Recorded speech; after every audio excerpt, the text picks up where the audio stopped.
Kanino ka ba nagpapagamot kapag ikaw ay may sakit? Naniniwala ka bang kaya kang mapagaling ng isang albularyo o faith healer? Naniniwala ka man o hindi, inaanyayahan kitang pakinggan ang ating tampok na kwento sa linggong ito. Pinamagatang ang manggagamot sa isa na namang gabi ng lagi.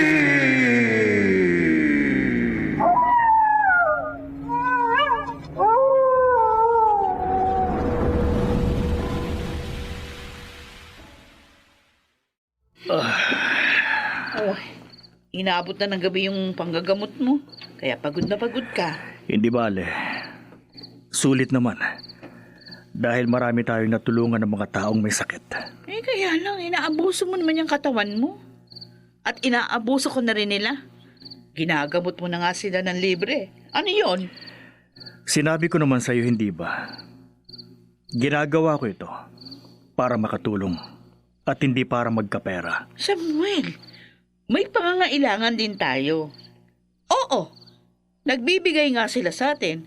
Kaya lang, puro na lang manok, kamote, at kung ano-ano pa, ay nakakasawa na.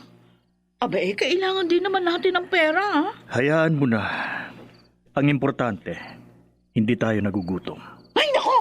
Ewan ko sa'yo. Bahala ka nga sa buhay mo.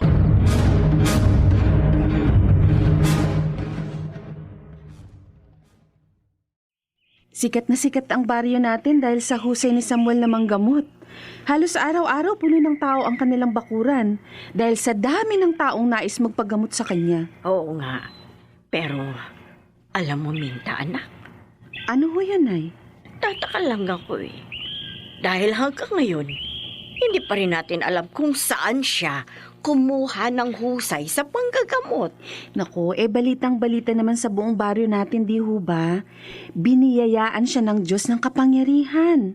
Kaya tingnan niyo naman, ginagamit niya ito para sa kapakanan ng lahat ng tao, lalo na sa mga mahihirap. Kaya magpasalamat na lang tayo, Nay. Dahil maliban sa kilala natin at matalik na kaibigan ng asawa ko si Samuel, taga rito pa siya sa lugar natin.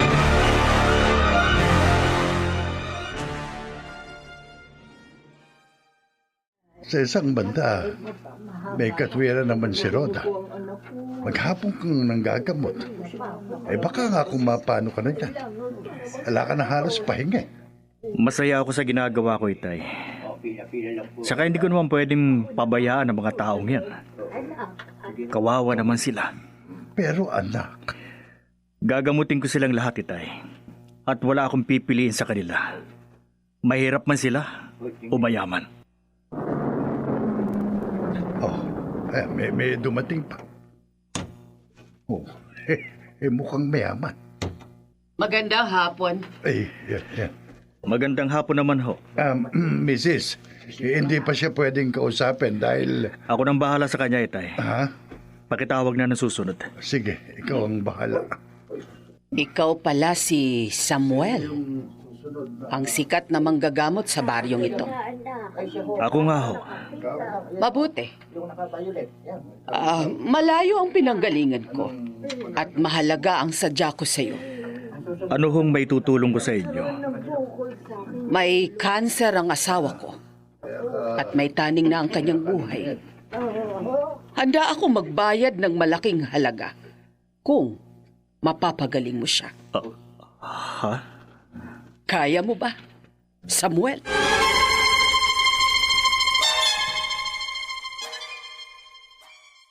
Pumasok ka.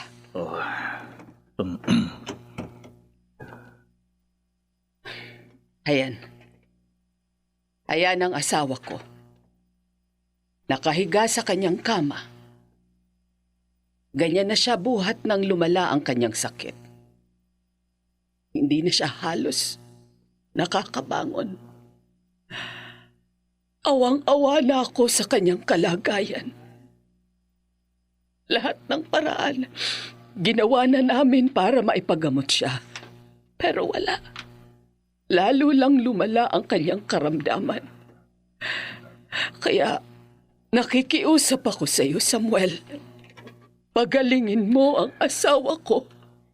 Huwag ho kayong mag-alala. Gagawin ko makakaya ko para mapagaling siya. Nagtitiwala ako sa iyo. At hayaan mo, sasamahan ko ng taimtim na pagdarasal ang gagawin mong panggagamot sa aking asawa.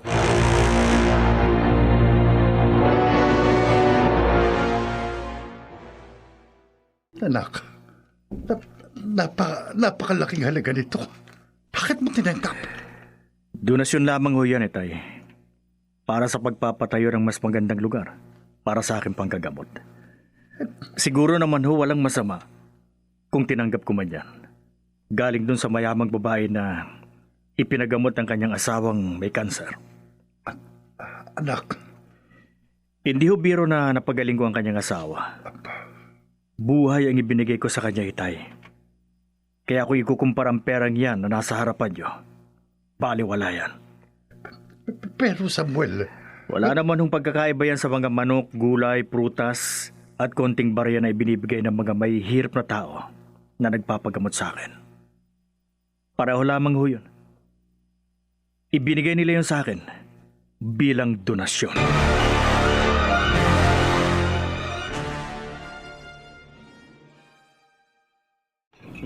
Pakainis na talaga, oo. Nay! Nakaluto na po ba kayo?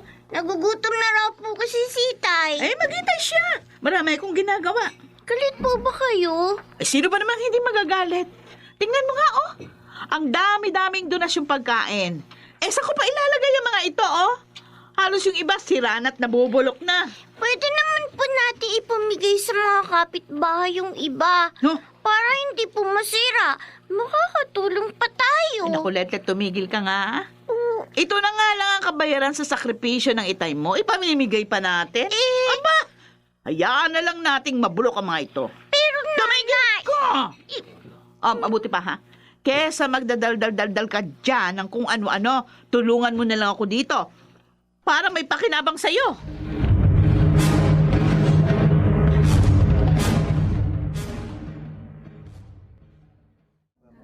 mas dumami mga taong nagpapagamot ngayon kay Samuel.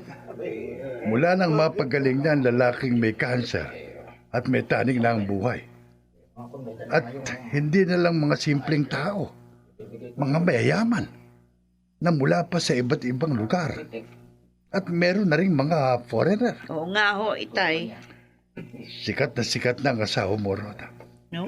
Tingnan mo, may mga taga-media ng kumukover sa kanyang ginagawa. Mula radyo, TV, dyaryo, at may mga taga-media mula sa ibang bansa. Oh, kailalim naman yata ng buntong hininga mo. Huwag mo sabihin hindi ka nasisiyahan sa nangyari kay Samuel. Pagod lang ho ako. Sige, maiwan ko na kayo. Asikasuhin ko pa yung ibang tao. Oh, siya lang yatang hindi masaya sa nangyayari. Ayaw ba niyang maging sikat ang asawa niya? At nakikilala sa pagtulong? At siyang pinag-uusapan ng lahat ng tao.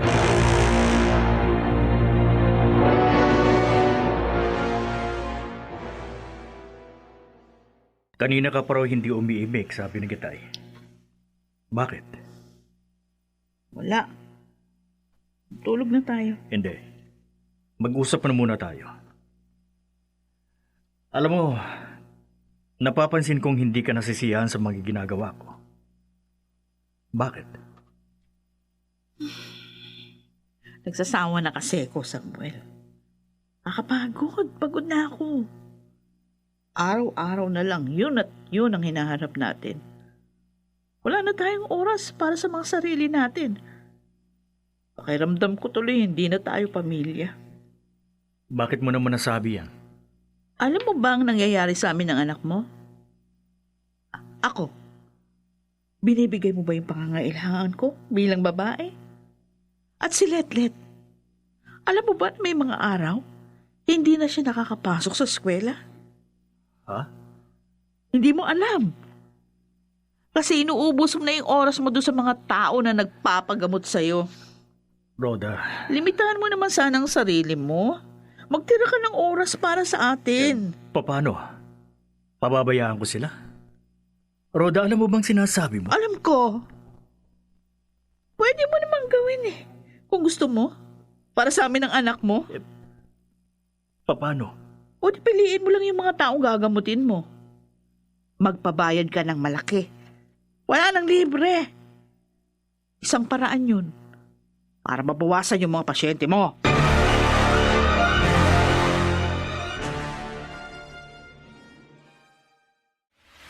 Gusto mong maningil ako? O hindi ba tama lang naman na gawin mo yun? Samuel, sayang ang pagkakataon. Kailangan natin ng pera para sa kinabukasan ng anak mo. Ano? Kontento ka na ba sa buhay natin? Oo nga, hindi tayo naghihirap ngayon dahil may nagbibigay sa atin. Pero karamihan naman mga gulay at prutas at iba pang pagkain na nabubulok lang dahil sa dami. Sayang. Pero kung pera yon, mapapakinabangan natin ng gusto. Katulad nung binayad sa iyo minsan ng mayamang babae. O tingnan mo kahit papaano. Naipagawa natin yung bahay. Nakabili tayo ng mga kagamitan. Mas maganda kung mas marami tayong pera, hindi ba? Di naman siguro magagalit kung sino man yung nagbigay sa'yo ng kapangyarihan sa panggagamot. Dahil ginagawa mo naman ang gusto niya, di ba?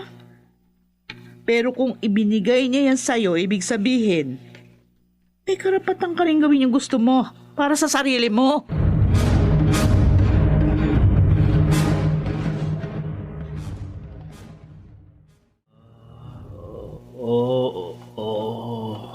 Gagawin ko. Samuel! Huy! Huy, gising! Gising, Samuel! Gising! Rhoda. Ano ba yan? Nananaginip ka eh. Panaginip na. Ano ba yung napanaginipan mo? Wala. Anong wala? Umuungol ka't nagsasalita tapos sasabihin mong wala. Nako Samuel, baka naman kung ano na yan ha. Ano bang iniisip mo? Wala. Sige na, matulog ka na uli. Baka sakaling mapanaginipan mo uli kung sino o ano man yan. Rhoda, ano ka ba? Ha? Buko sa'yo. Kung iniisip mo na ibang babae ang napanaginipan ko, nagkakamali ka. Tsaka wala akong ibang babae kung yun ang inakala mo. Nakikita mo naman siguro na wala akong panahon sa sarili ko. Yun pa ba ang pagkakaabalahan ko? Ay, nagkunwari ng tulog. Nagselos pa ng walang dahilan. Ay, pero ano nga kaya ang ibig sabihin ng panaginip ko? Ano?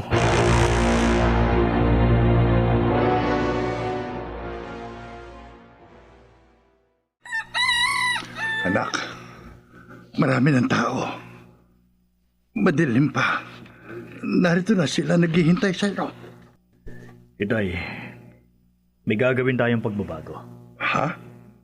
Pagbabago? Oo. Gusto ko kasi mas maging organisado ang lahat. Maging maayos. Maganda yan. Anong gagawin natin? Ihiwalay niyo sa pila ang mga pasyenteng walang kakayahang magbayad. Sa mga pasyenteng kayang magbayad sa aking serbisyo. Ano yung sinabi mo? Ang mga may pera, sila ang uunahin ko. Saka na yung wala. Ikaw ba ang nagsasalita? Oo. Anak? Ako, Itay. Anak? Iyon ang gusto kong mangyari. Iyon na ang magiging patakaran natin simula sa araw na ito.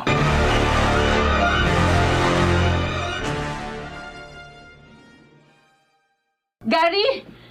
Gary! Oh, Nagkakagulo ang mga tao ngayon sa bahay ni na Samuel. bakit? Dahil ba mas dumami ang pasyente ng kaibigan ko? Hindi. O marami na naman taga-media ang dumating at nag-i-interview? Hindi ganon, Gary. Bakit nga? Kasi hindi nagustuhan ng karamihan ng ginawa nila. Nina Samuel, Bakit? Ano bang ginawa nila? ayaw gamutin ni Samuel ang mga walang pera. At tanging yung mga magbabayad lang ang pinapapasok sa bahay nila. Ano? Oo, Sigurado ko ba sa sinasabi mo? oo nga. Maraming nagulat at nagalit. Ginawa yun ng kaibigan ko? Nagtataka nga ako eh. Hindi. Hindi ako naniniwala sa sinasabi mo. Mabuting tao si Samuel at kilala ko siya. Hindi niya magagawang mga abuso at mga api ng tao. Kung ayaw mong maniwala, puntahan mong kaibigan mo. Alamin mo at siya mismong tanungin mo.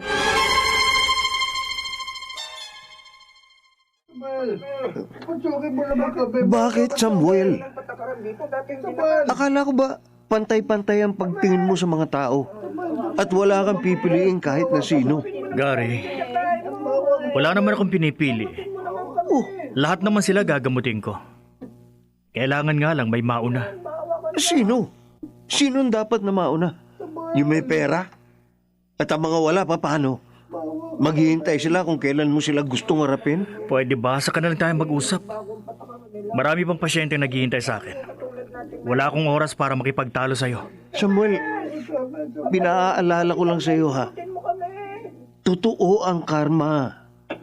Huwag kang gumawa ng masama sa kapwa mo dahil baka yun ang ibalik sa'yo. Gary, Sige, magpapaalam na ako. At sana, isipin mo ang sinabi ko. Maawa ka sa mga mahihirap na tao.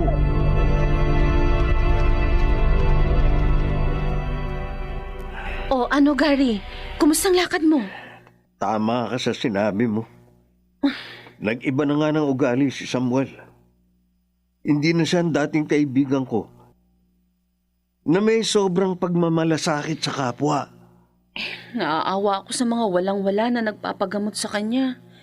Yung iba nga, umuuwi na masama ang loob at galit kay Samuel. Minda, nag-aalala ako. Anong pinag-aalala mo? Baka maging dahilan yun para makaisip sila ng masama sa kaibigan ko. Gary? Pero anong magagawa natin? Si Samuel na mismo ang gumagawa ng dahilan ng pwedeng ikapahamak niya. O ano? Anong sabi ko sa'yo? Di ba tama ako? Nabawasan na mga tao. At tingnan mo, marami na rin tayong pera. Oh, huwag mo sabihin, ikaw naman ang hindi natutuwa ngayon. Rhoda, tama bang ginagawa natin? Hindi kaya nangaapak na tayo ng mga tao? Ano ka ba? Patas lang naman tayo para sa kanila, hindi ba?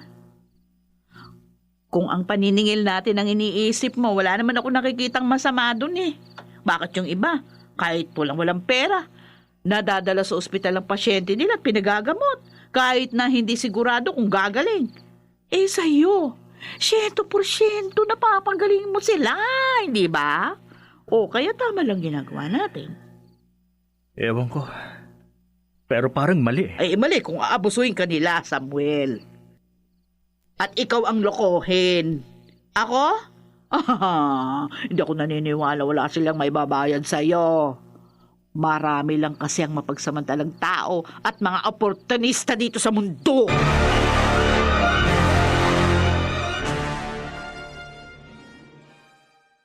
Malalim yata ang iniisip mo, Samuel, anak. Itay, hindi ko napansin ang paglapit ninyo.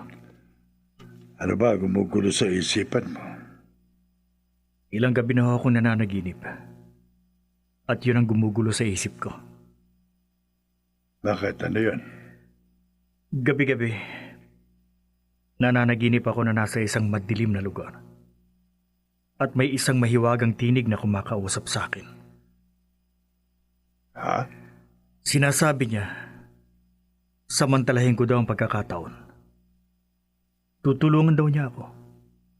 At bibigyan ng mas matinding kapangyarihan. Hindi lang sa panggagamot. Lahat daw kaya kong gawin. Kahit ang bumuhay ng patay. Ano?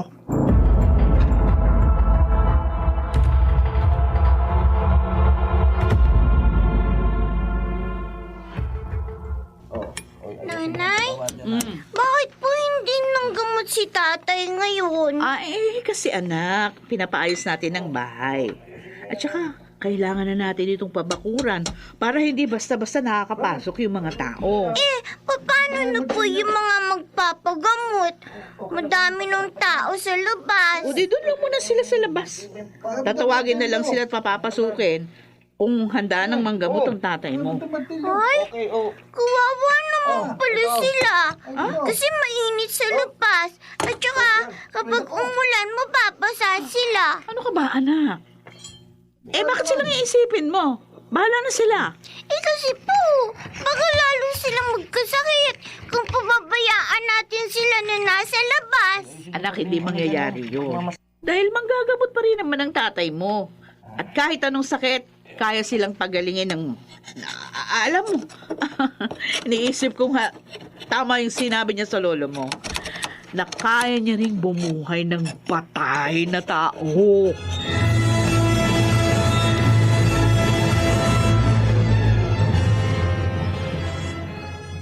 Anong sinabi mo? Balitang-balita sa buong baryo na kaya rin bumuhay ng patay ni Samuel. Hindi nga. Oo, Ay, Diyos ko. Nakakakilabot naman yung sinabi mo. Patay? Bubuhayin niya? Hindi naman siya Diyos para magawa niya yun. sabi niya kasi, sa Diyos galing ang kanyang kapangyarihan. Kaya, kaya niyang gawin ang sinabi niya. Ganon? Ewan ko ha. Kung totoo man ang sinasabi mo, malaking kalapastanganan yan. At saka, hindi ako naniniwalang magagawa niya yun. Baka mapahiya lang siya. Sana nga, Anong sana nga? bawiin na sana ang kapangyarihan niya. Dahil iba na ang nakikita ko. Hindi na kalooban ng Diyos ang gagawin niya. Mas gusto kong isipin na kagustuhan na ito ng dyablo.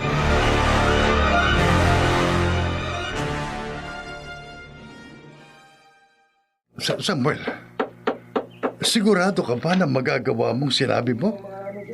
Na kaya mong bumuhay ng patay? Pakiramdam ko lang ho, Itay. May mga tao na nagpunta rito na namatayan ng mahal sa buhay at nakikiusap na buhayin mong patay nila. Bakit hindi ka sumama? Ako ang magsasabi kung kailan pwede. At kung anong oras ko gagawin ang gusto ko. At hindi pa yun ngayon. Anak, kung ako sa iyo, huwag mo na lang gawin. Baka magkasala ka lang sa Diyos kapag ginawa mo yun. Diyos? Itay, hindi niyo ba nakikita? Bulag ho ba kayo? Anak, Hindi ba Diyos na rin ang tingin sa akin ng ibang tao? At lahat sila naniniwalang makakaya kong gawin ang sinabi ko. Ibig sabihin, kaya ko na rin maging Diyos. anak, makilabot ka sa sinasabi mo. Huwag mong lapastanganin ang Diyos. Baka parusahan ka niya. Hindi mangyayari yun, Itay. Dahil kung ang ibang tao, napapagaling ko sa kanilang karamdaman, magagawa ko ring kontrahin kung ano man ang parusang ibibigay niya sa akin.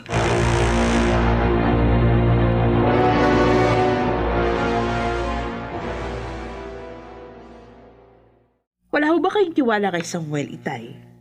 May kapangyarihan po siya. At kaya niyang gawin ang sinabi niya. Kilabutan ka sa sinasabi mo, Rhoda. Kinakalaban na niya ang Diyos. Wala ho siyang kinakalaban. Tumutulong pa nga siya dahil nagpapagaling siya ng mga may sakit. Kung hanggang doon lang ang gagawin niya, oo. Pero kung bubuhay na siya ng patay, may paglapastangan na yun sa kagustuhan ng nasa itaas. Tay, wag ho kayong mag-alala. Alam ng asawa kong kanyang ginagawa. Magtiwala lang ho tayo sa kanya.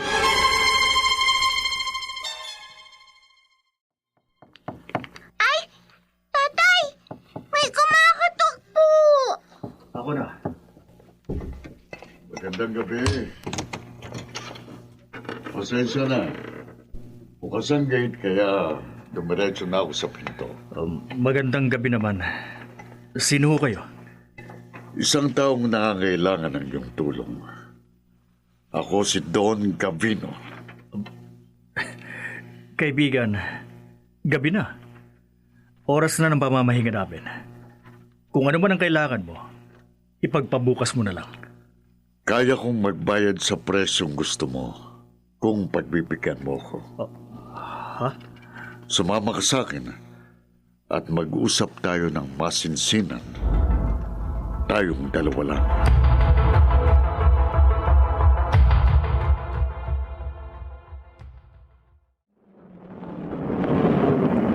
Narito na tayo. Itong bahay mo? Oo, Napakalaki. Napakayaman mo pala. halika. Bumaba na tayo.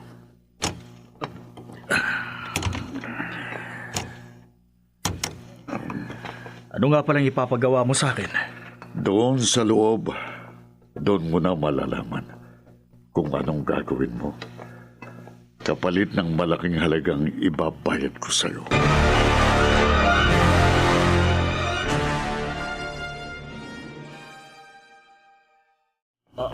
Ano ito? Kabaong? Oo. At naririyan sa loob ang bangkay ng anak ko. Ang pinakamamahal kong anak. Kaya mo ba siyang buhayin? Don Gavino. Mahal na mahal ko siya. At ayoko siyang mawala. Samuel, ibibigay ko sa iyong lahat ng gusto mo. Buhayin mo lang ang anak ko. Pero Gawin mo, Samuel. At lahat ng bagay na makasisiya sa iyo ay matatanggap mo.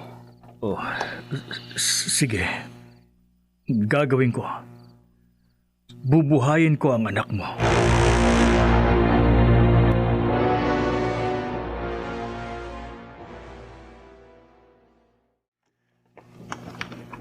Anak, sa ka ba galing? Inumaga ka ng uwi ah. At kaninong sasakyan yan?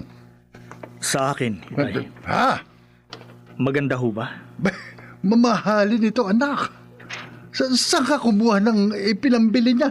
Hindi ko yan binili, Itay. Ano? Ibinigay yan sa akin. Nino? Sinong siraulong magbibigay ng ganitong kagandang sasakyan? Isang mayamang tao. At tama kayo. Sira ang ulo niya.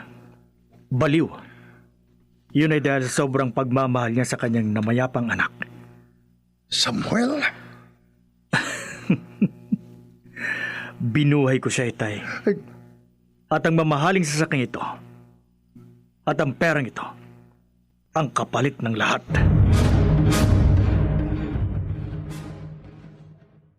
Ang dami-dami kong laruan! Ang gaganda! Para sa iyo yan lahat, anak. Ang para kay nanay! O siyempre, meron din. Pati ang lolo mo. Saan po galing to? Binili ko. Talaga po? Oo. Salamat po, tay, ha? Kanina nga po pala nang umalis kayo, may pumunta dito. Hinahanap ka po. Ha? Sino? Yun pong lalaki na nagpunta dito nung isang gabi. Yung mayaman na malaking tao. Bakit daw? Ewan ko po. Umiyak po siya eh. Tapos sabi niya, kapag dumating daw kayo, papuntahin kita sa kanila. Ganun ba? Opo. Bakit po kaya ganun siya? Bakit? Kasi po, ang putla-putla niya. Tapos, may mga sugat pa siya sa katawan. Parang kinagat siya ng hayop.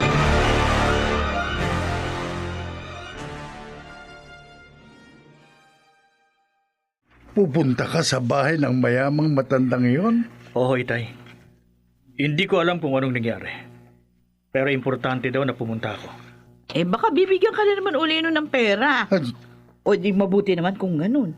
Para mas marami pa tayong maipagawa dito sa bahay. Roda, ano ka ba? Oh, Puro na lamang perang nasa isip mo.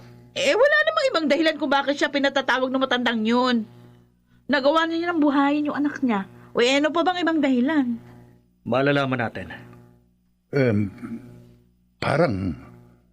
Parang ibang kutob ko sa sadya niya sa'yo, anak. Opo. Itay. Ewan ko, pero parang kinakabahan ako na hindi ko mawari kung bakit.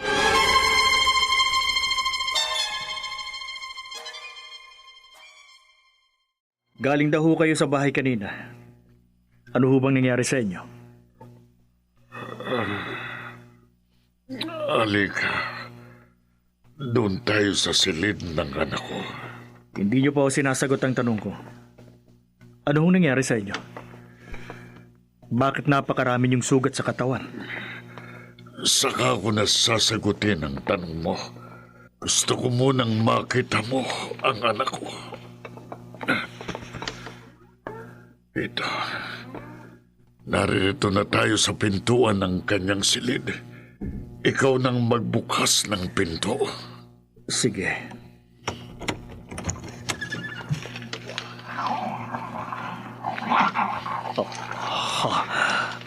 Ano yan? Bakit may mga dugo at nagkalat na karne sa kanyang kama? Karne at dugo yan ng tao. Ha? At itong mga sugat ko, siya ang may kagagawa na. Muntik na niya akong mapatay at kainin ng buong buo. Hindi.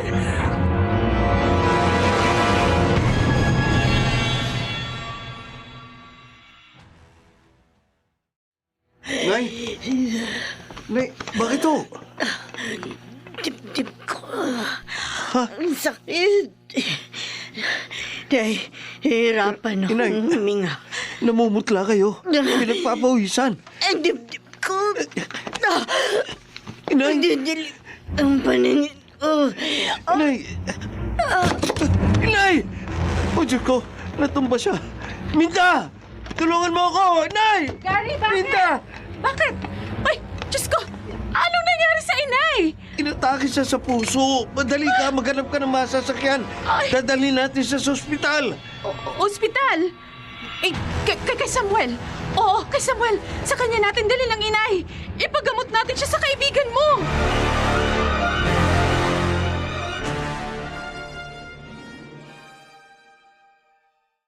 Samuel!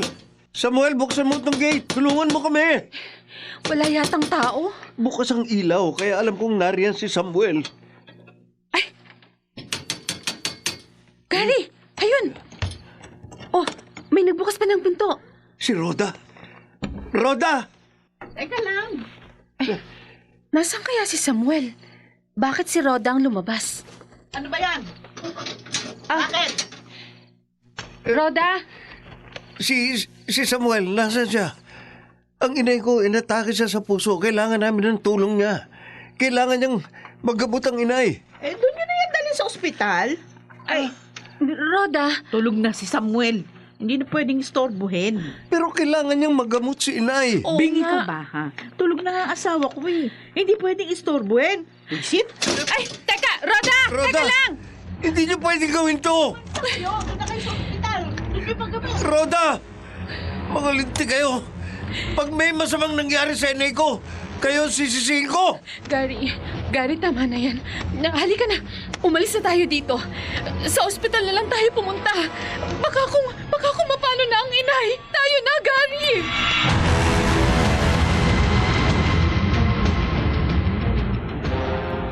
Kumusta na ang inay? Nasa emergency room pa rin siya. Ginagamot ng mga doktor. Hayop kasing Rodang yun eh. Nagawa nila ito sa akin. Hayaan mo na sila. Anong hayaan?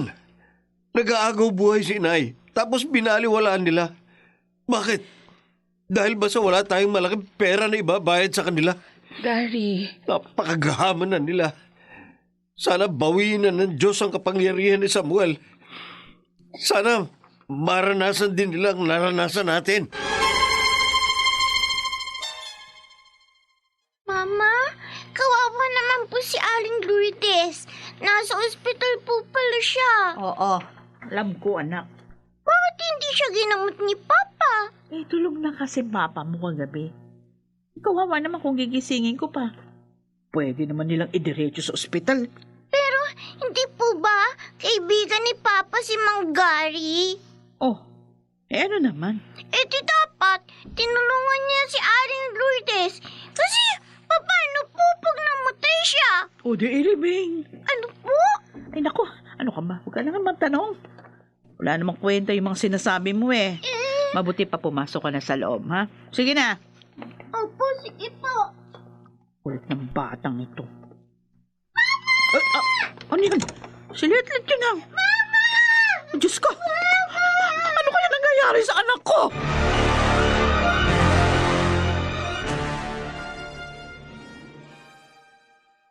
Mama! Oh! Anak, bakit? Ano nangyari sa'yo? Ba't sumigaw ka? Si Papa! Si Papa! Oh, anong papa mo? Bakit? Nakita ko kasi kanina. Pagpasok ko, nakita ka siya dito. Ano? Eh, wala naman dito papa mo ah. Nandito po! Nakatingin nga po sa akin eh. Tapos, nakita ko yung ulo niya. Nagbago ang itsura niya. Ano? Para siyang isang monster!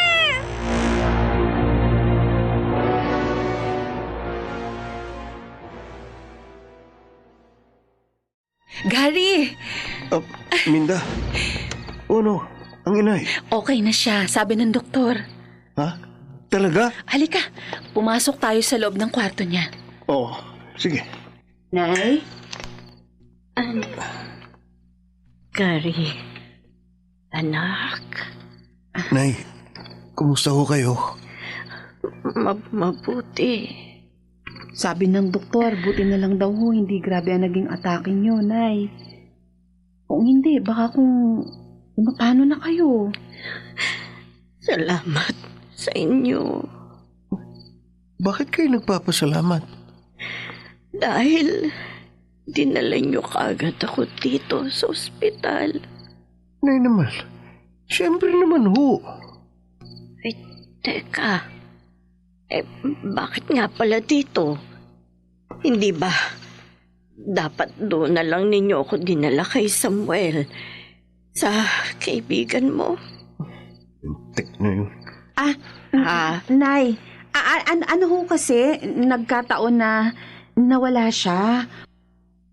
Kaya dito ka na namin dinala. Hindi ba, Gary? Ganun ba? Inay, tamang sinabi ni Minda. Wala si Samuel. Kaya hindi na kami umasa sa kanya.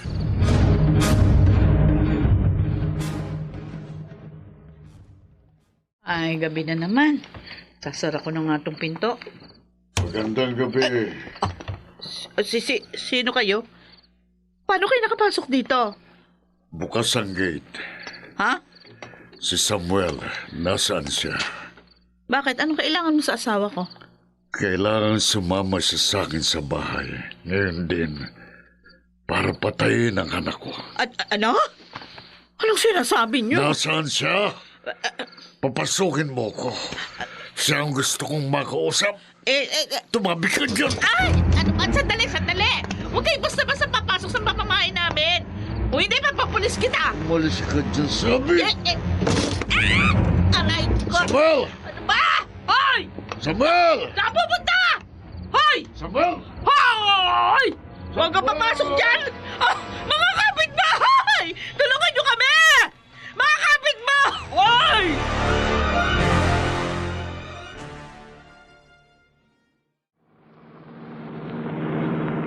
Pasensya ka na kanina. Kung natakot kong yung asawa, hindi ko gustong gawin yon. Nauunawaan ko ho. Bakit nga ho pala ikaw ang nagmamaneho nito ng sasakyan? Nasaan po ang driver ninyo? Wala na siya. Ha? Bakit ho?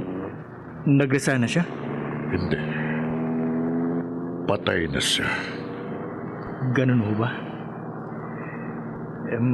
Ano ho bang ikinamatay niya? Malapit na tayo sa bahay ko. Doon ko na sasagutin ang tanong mo.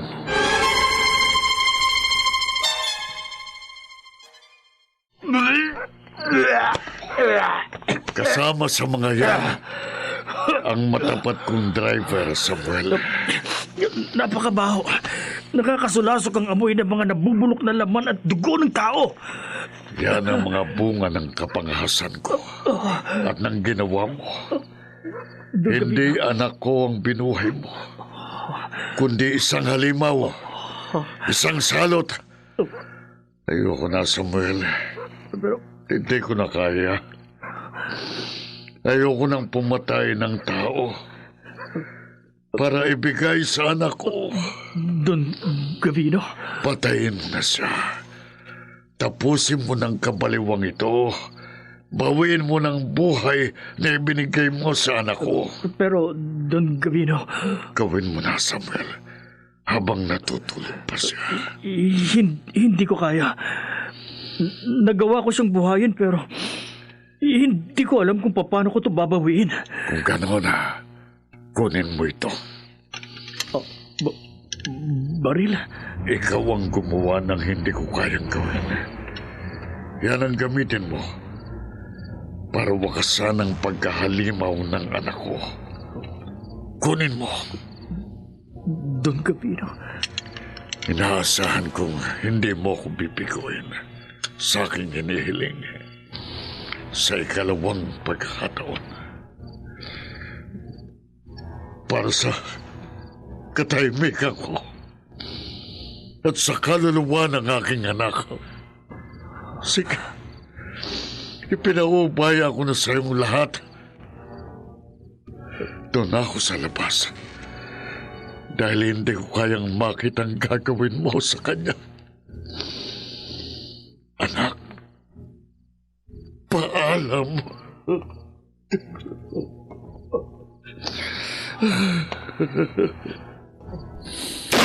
Anak ko.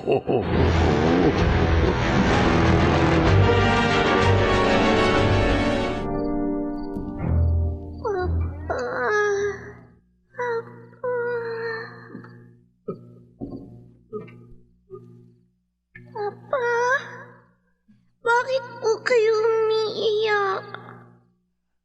Bakit kayo nakayuko? May masakit po sa inyo? Wala, anak. Bakit po ganyan ang boses ninyo? Dahil hindi ako ang tatay mo. Tingnan mo ako.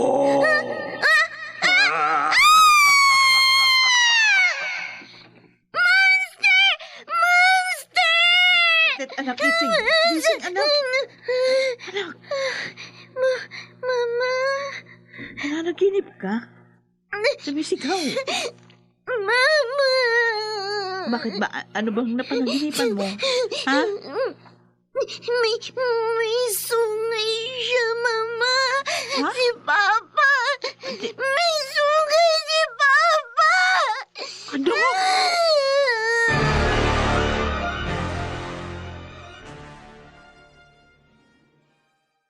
Umaga ka na umuwi.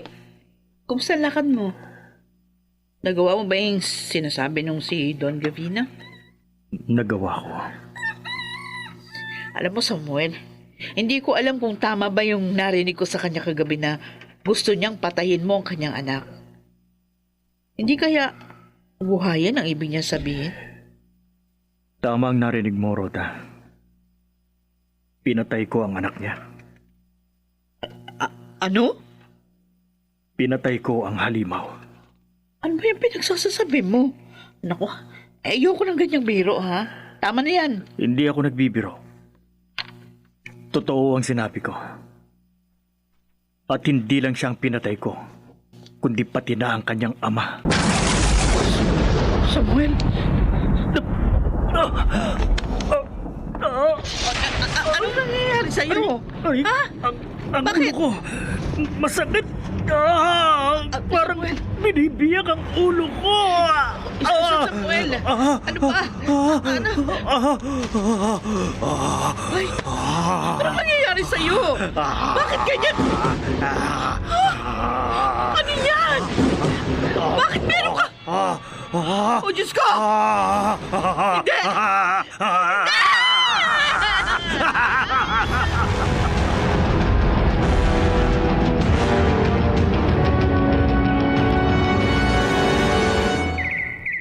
Ilang araw na daw na hindi nang gagamot si Samuel, Gary.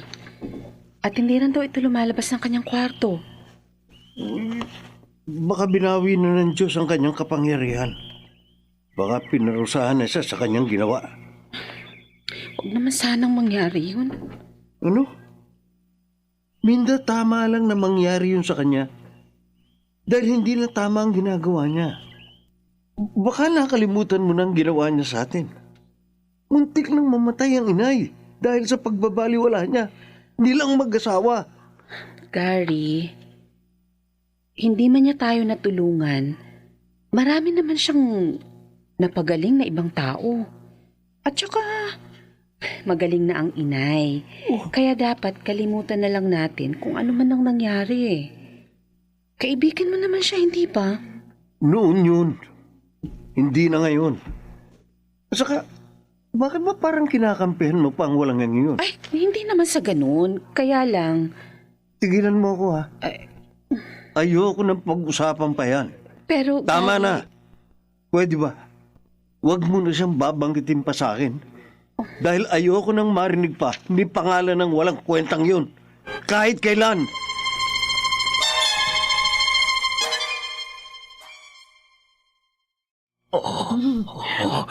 Samuel, bakit? Rhoda, nanginginig ang buong katawan ko. At nahihirapan akong humiga. At parang ang init-init ng pakiramdam ko. Bakit ganito? Samuel, Ano pa itong nangyayari sa akin? Hindi ako makagalaw. At parang ang bigat ng pakiramdam ko. At bakit ganito ang katawan ko? Punong-puno ng sugat. At may mga nanang lumalabas. ewan ko, hindi ko alam. At ang ulo ko, bakit may tumubong ganito? Anong ibig sabihin ito? Marahil parusa yan sa'yo. At gano'n na rin sa akin. Magtapat ka nga sa akin. Anong gusto mong malaman, Rhoda? Saan ba galing ang kapangyarihan mo? Sa Diyos ba? O sa demonyo? Magsalita ka! Sagutin mo tanong ko! Hindi ko alam. Ha? Hindi ko alam, Rhoda. Pero, paano? Natatandaan ko. Minsan, nanaginip ako. May lumapit sa akin na magandang babae. Puting-punti ang kanyang kasuotan. At napakaamo ng kanyang mukha. Sinabi niya sa akin na mapalad ako at ako ang kanyang pinili. Inutusan niya akong manggamot ng mga may sakit na tao. Nagising akong punong-puno ng pag-aalinlangan. Pero sa puso ko, parang may nag-uudyok sa akin na gawin ko yon. Kaya ginawa ko. At doon ko napatunayan na yun ay totoo. At hindi yun isang ordinaryong panaginip lang. Dahil marami akong napagaling. Marami akong napasayang tao. Dahil sa kapangyarihang ipinagkaloob niya sa akin. Sinong babaeng yun? Hindi siya nagpakilala sa akin. Pero alam ko kung sino siya. Isa siyang anghel. At ang kapangyarihang ipinagkaloob niya sa akin ay galing sa langit. Kung ganun, bakit ka nagkakaganyan? Ito bang kabayaran ng mga ginawa mo? Ng pagsunod mo sa kanya?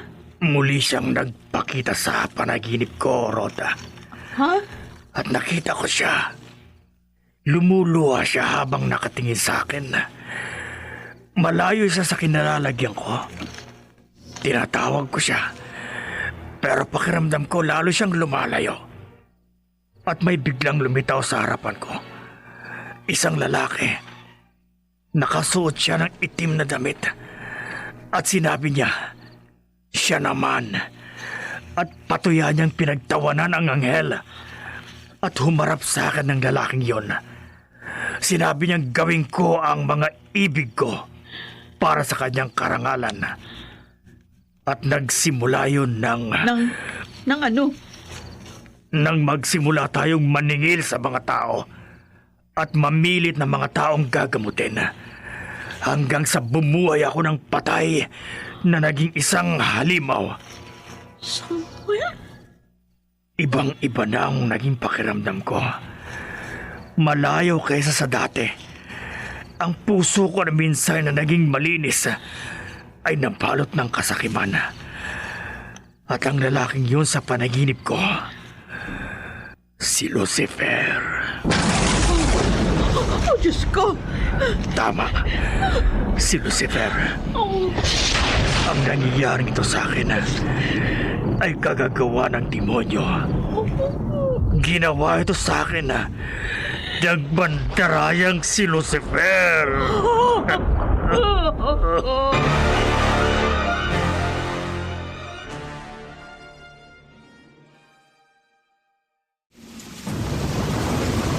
saan kayo galing, Itay?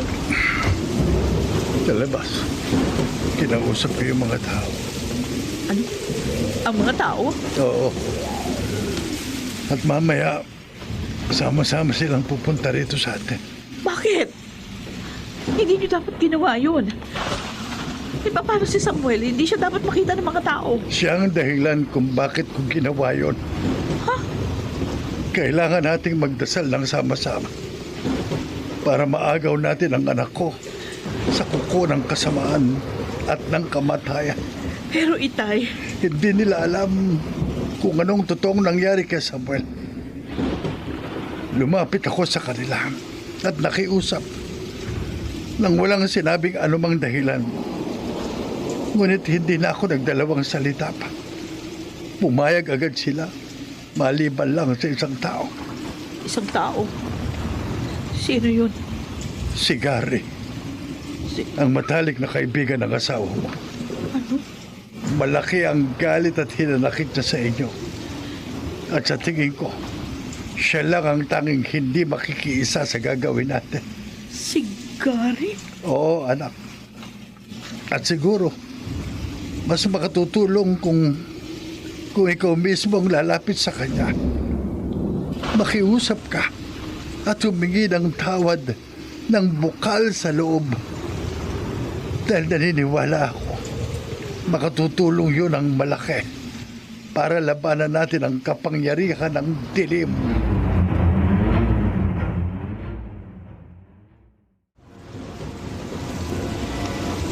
Pasensya ka na, Roda. Pero hindi rin kita mapagbibigyan. Huwag mo na akong isali sa kalokohan niyo. Gary, nakikiusap ako. Nakiusap din ako sa iyo minsan. Pero hindi niyo ako pinagbigyan. Kaya pasensyahan na lang tayo. Makakaalis ka na.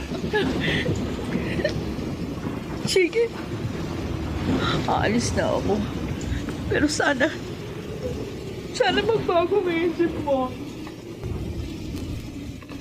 Hindi na magbabago ang isip ko. Kahit kailan, Roda.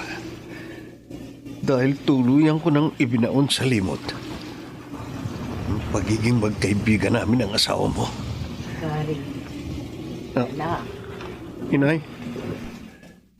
narinig kong pinag-usapan ninyo ni Rhoda kanina. Bakit hindi mo siya pagbigyan? alam niyo ho ang dahilan kung bakit. Hindi ho ba?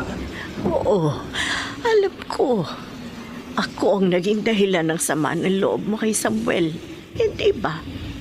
Oo. Kung ganun, ako na ang nakikiusap sa iyo, anak. Kalimutan mo na kung ano man ang nangyari. Puntahan mo ang matalik mong kaibigan.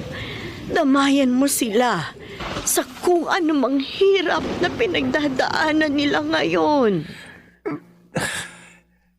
Tumigil na ang malakas na ulan. Sana, ganyan ka rin. Pakawalan mo na kung ano man ang nasa loob mo. Patawarin mo na sila, anak.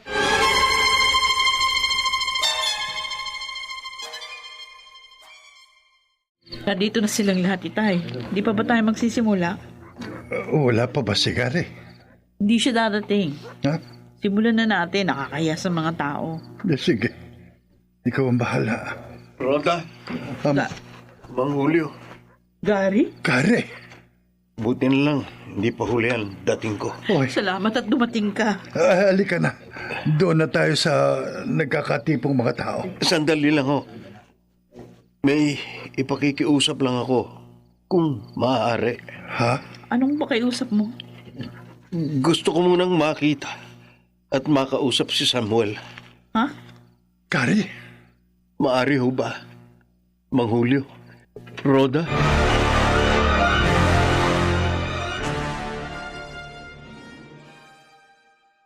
Samuel?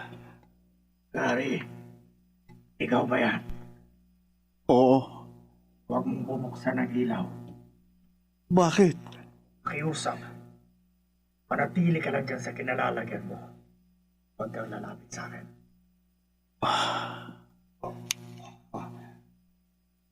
Bakit mo binuksan ang ilaw? Hindi ba ang sabi ko sa'yo? Sinabi sa akin ni Rodan lahat. Alam ko na ang kalagayan mo. Hindi ka ba nandidiri sa akin? Hindi ka ba natatakot sa itsura ko? Hindi.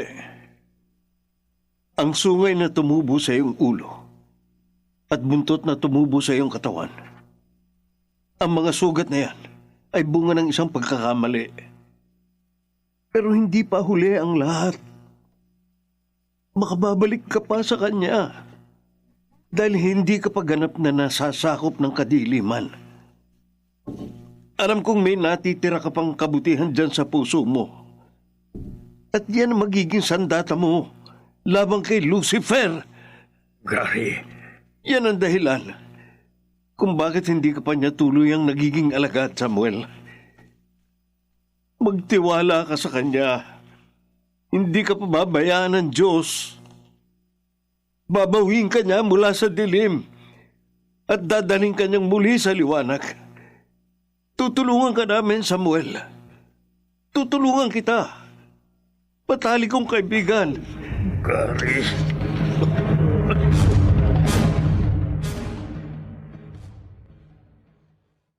Ama, dinggin mo ang aming pagsusumapo. Tingin mo po, Panginoon. Panainigin mo ang liwanag laban sa kadiliman. Sa ngalan ng Ama, ng Anak, at ng Espiritu Santo. Amen.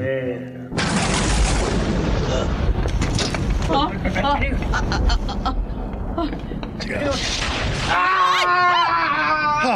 May sumigaw! Napakalakas! Sa galing doon! Itay, Huwag kang matakot, Rota. Tapos na ang lahat. Dadaig na ng liwanag ang kadiliman. Uy, tingnan niyo! May liwanag, oh. Nagagaling sa itaas. Oo nga, angin. Oo nga. Napakaliwanag. tama kayo, Itay. Tama kayo.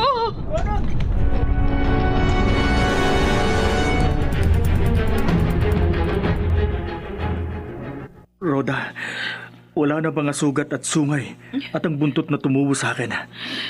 Alam ko, napatawad na ako ng Diyos sa mali kong ginawa. Ako man, Samuel. Nagkamali din ako. Naging sakim, makasarili. At labis kong pinagsisisihan yon. Ang mahalaga, nakabalik tayo sa Kanya. At nangangako ako magpapakabuti at tutulong sa mga tao sa abot ng aking makakaya. Pero, paano yan?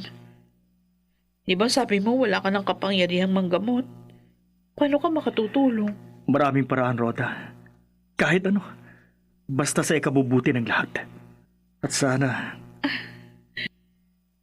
may piliin pa ang langit na isang taong gagawa sa hindi ko napagtagumpayang gawin Sana bigyan niya tayo ng isang matapat at hindi makasariling manggagamot.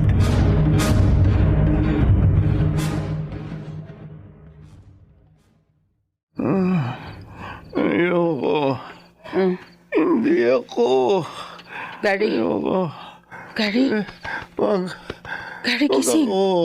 Wag. Gary, Wag. gising. Minda, Nananaginip ka. nanaginip ako. Oo. Oo nga. Nanaginip nga ako.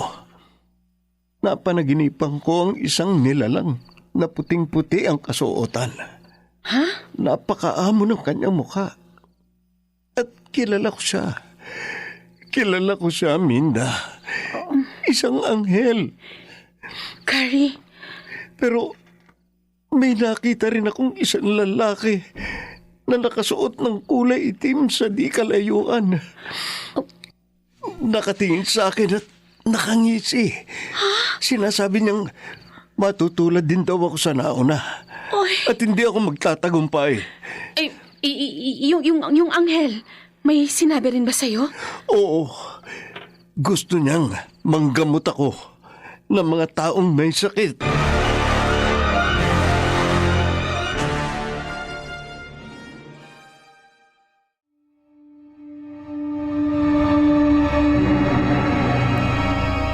Ikaw, kaibigan, may kilala ka bang mahusay na manggagamot? Naniningil ba siya? Pagmasdan mo silang mabuti, may tumutubo rin ba sa kanilang ulo at katawan? Kung mayroon, alam mo na kung ano sila.